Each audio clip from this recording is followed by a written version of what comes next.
ജനത 10 കൊല്ലം സഹിച്ചു ശ്രീ പിണറായി വിജയനെ. ഇനി 5 കൊല്ലം കൂടി സഹിക്കണം എന്നാണ് ഇന്നും പത്രത്തിലെ പരസ്യം കണ്ട. 5 കൊല്ലം കൂടെ നിങ്ങൾ സഹിക്കണം എന്നാണ് അവർ തന്നെ പറയുന്നത്.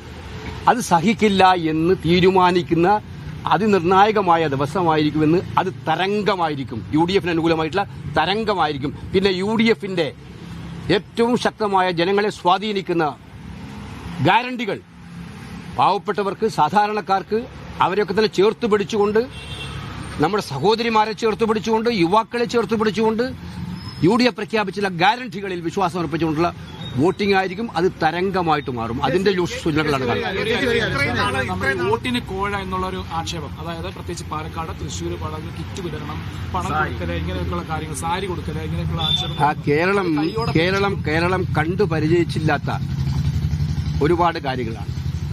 നിങ്ങൾക്ക് ഓർമ്മയുണ്ടോ എന്നറിയാം, ഞങ്ങൾ കഴിഞ്ഞ പാർലമെന്റ് തിരഞ്ഞെടുപ്പ് കാലത്ത് ആലപ്പുഴയിലും ഞാൻ ഈ കാര്യം ഉന്നയിച്ചതാണ്. ഇതേ സ്ഥാനാർത്ഥി ആലപ്പുഴയിൽ ഈ പരിശ്രമം നടത്തിയത് നമ്മൾ കണ്ടതാണ്. നമ്മൾ മനസ്സിലാക്കേണ്ടത്, കേരളത്തെ വിലക്ക് വാങ്ങാമെന്ന് BJP വിചാരിച്ചിട്ടുണ്ടെങ്കിൽ ജനങ്ങളുടെ മനസ്സ് അവർക്ക് അവരുടെ പ്രവൃത്തി കൊണ്ട് വാങ്ങാൻ പറ്റില്ല. ഇപ്പൊ പണം കൊണ്ട് കേരളത്തെ വിലക്ക് വാങ്ങാമെന്ന് BJP വിചാരിക്കുന്നുണ്ടെങ്കിൽ അവർക്കുള്ള കനത്ത പ്രഹരം കൂടിയായിരിക്കും ഈ തിരഞ്ഞെടുപ്പ് എന്നതിൽ സംശയമില്ല. കാരണം ഇത് ഒറ്റപ്പെട്ട സംഭവമല്ല. പണം, കിറ്റ്, ഞാൻ മനസ്സിലാക്കുന്നത് ഇപ്പം അവരുടെ തന്നെ ആളുകൾ പറയുന്നുണ്ട് എ കാറ്റഗറി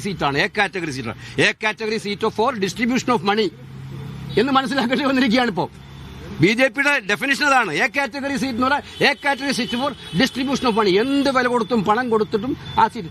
ഇതൊക്കെ ഉത്തരേന്ത്യയിലെ തെരഞ്ഞെടുപ്പ് നാടകങ്ങളൊക്കെ ഈ കേരളത്തിൽ വന്ന് പറഞ്ഞാൽ കേരളം അത്ര മോശക്കാരാണ്? കേരളത്തിലെ ജനങ്ങൾ അങ്ങനെ പമ്പര വിഡ്ഢികളാക്കാൻ പറ്റുമോ? എനിക്ക് ഇതിനകത്ത് വളരെ ഗുരുതരമായിട്ടുള്ള കാര്യം, ഇലക്ഷൻ കമ്മീഷൻ മിണ്ടുന്നില്ല. നിങ്ങൾ കണ്ടു ഇന്ത്യയിലെ ഇലക്ഷൻ കമ്മീഷൻ ഇന്നലത്തെ ചിത്രം. ബംഗാളിൽ ഒരു രാഷ്ട്രീയ പാർട്ടിയോട് നിങ്ങൾ ജയിക്കാൻ പോകുന്നില്ല എന്ന് ഇലക്ഷൻ കമ്മീഷൻ ഓഫ് ഇന്ത്യ പറയുന്നത്. ആ ഇലക്ഷൻ കമ്മീഷൻ ഞാൻ ഇന്നലെ പരാതി കൊടുത്തു. കോൺഗ്രസിന്റെ ലീഗൽ ഡിപ്പാർട്ട്മെന്റ് ഒഫീഷ്യലായിട്ട് പരാതി കൊടുത്തു. സത്യത്തിൽ ആ സ്ഥാനാർത്ഥിയെതിരെ നടപടി സ്വീകരിക്കേണ്ടതല്ലായിരുന്നോ? ഇത്രയും ഗുരുതരമായ ആക്ഷേപം പകൽ വെളിച്ചം പോലെ തെളിവ് പുറത്തു വന്നിട്ടും ഒരു നടപടിയുമില്ല ഇലക്ഷൻ കമ്മീഷന്റെ. അപ്പോൾ എനിക്ക് അവരോടൊന്ന് പറയാൻ പറ്റൂ, മക്കളെ, നിങ്ങൾ BJP-ക്കാരോടൊക്കെ പറയുള്ളൂ, കേരളം വിലക്ക് വാങ്ങാൻ നിങ്ങൾക്ക് പറ്റില്ല. കേരളം നിങ്ങൾക്ക് ചേരുവയുള്ള സംസ്ഥാനമല്ല എന്ന് നിങ്ങൾ മനസ്സിലാക്കണം. അതുകൊണ്ട് ഈ പണക്കൊഴുപ്പൊക്കെ അവിടെ വെച്ചാൽ മതി എന്ന് കേരള ജനത ഇന്ന് പറയും.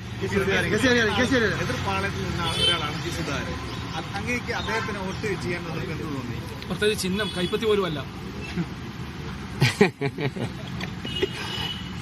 അതൊരു കാര്യം മനസ്സിലാക്കുന്നത്, VS ഉണ്ടായിരുന്നെങ്കിൽ, VS അച്യുതാനന്ദൻ ഉണ്ടാകുമായിരുന്നെങ്കിൽ കമ്മ്യൂണിസ്റ്റ് പാർട്ടിയിലെ ഇത്തരം നെറികേടുകൾക്കെതിരെ ചോദ്യം ചെയ്യാൻ ഒരു മനുഷ്യനുണ്ടാവുമായിരുന്നു.